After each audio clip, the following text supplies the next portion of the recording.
suis arrivée dans une nouvelle ville où je vais passer mon week-end. C'est Arkhangelsk. Arkhangelsk est le centre administratif, culturel et historique de la région d'Arkhangelsk. La région est située au bord de la mer Blanche. En termes de territoire, elle est l'une des plus grandes en Russie. Sa superficie est de près de 590 000 km², ce qui fait 3 fois la France. Il fait très moche et j'ai froid à pied. Heureusement, j'ai trouvé un gratte-ciel, un des plus hauts bâtiments du nord russe.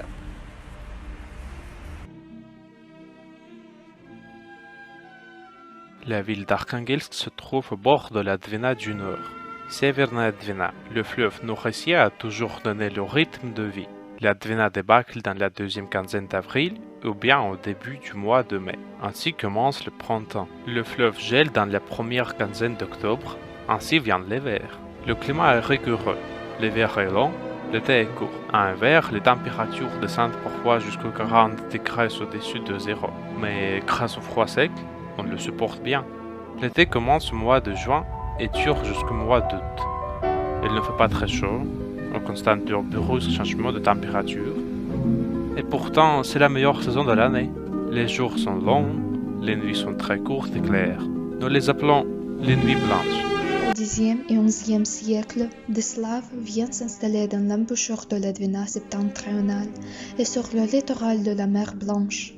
Ils sont attirés par les richesses du pays, de grandes forêts pleines de gibier et de bêtes à fourrure, des lacs et des rivières poissonneuses. Ces gens, épris de liberté, blonds, aux yeux bleus, calmes, forts de corps et d'âme, donnent naissance à la population de ce pays, appelée les Pomors. Arkhangelsk est une des plus anciennes villes de la Russie et le tout premier port international russe. L'histoire de la naissance d'Arkhangelsk est presque anecdotique. En 1553, un bateau anglais de Richard Chancellor fut poussé par la tempête vers l'embouchure de la Dvina septentrionale. Il cherchait la voie de la Chine par le nord. Le navigateur malchanceux se rendit à Moscou où il fut reçu par Ivan le Terrible qui lui accorda le privilège de faire du commerce avec la Russie. La principauté de Moscou voulut créer un entrepôt de commerce. Ainsi, 30 ans plus tard, fut fondée une ville nommée Novokolmogory, où se concentrèrent toutes les opérations commerciales du pays. La ville doit son bon nom à l'archange Michel, l'ange gardien de tous les fidèles. Au début du XIIe siècle, l'archevêque Jean de Novgorod envoie quelques moines sur les rives de la Dvina du Nord, afin de répandre parmi les habitants de cette région la foi chrétienne. Le nouveau monastère, édifié sur un promontoire, est baptisé du nom de l'archange Michel, auquel est dédiée l'église principale. La ville naissante englobe le monastère. Les moines sont chargés d'intercéder auprès de Dieu et de Saint Michel pour la nouvelle ville.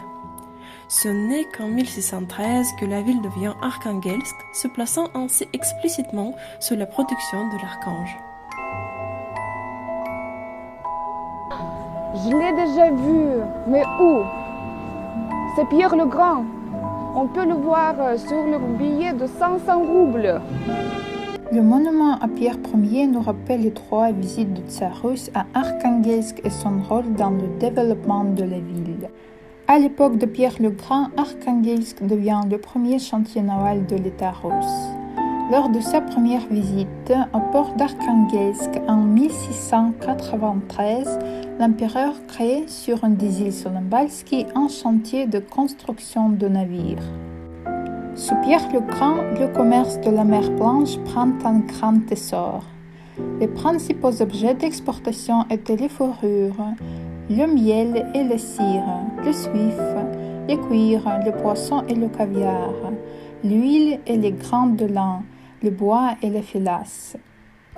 En échange, on importait des draps fins, des étoffes de soie, du sucre, du verre, des objets en fer et en cuir, des métaux. Tout dans notre ville est dédié à Mikhail Lomonosov et porte son nom. Le monument à Lomonosov, qui se trouve en face de l'Université fédérale, est un hommage au grand savant et poète russe qui est né dans un petit village non loin d'Arkhangelsk.